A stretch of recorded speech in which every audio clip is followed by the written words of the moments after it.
Hello, my name is Brandy Price, and this is your Minute Key. So today I want to talk about 4 tips to increasing your savings.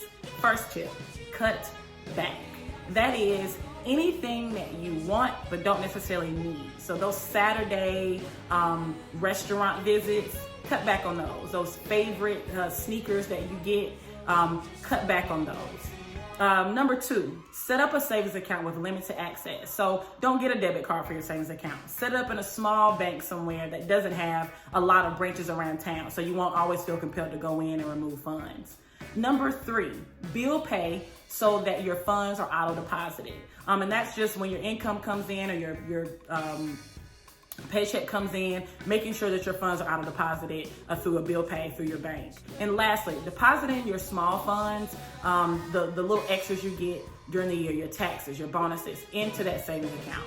That's it for now. Thank you.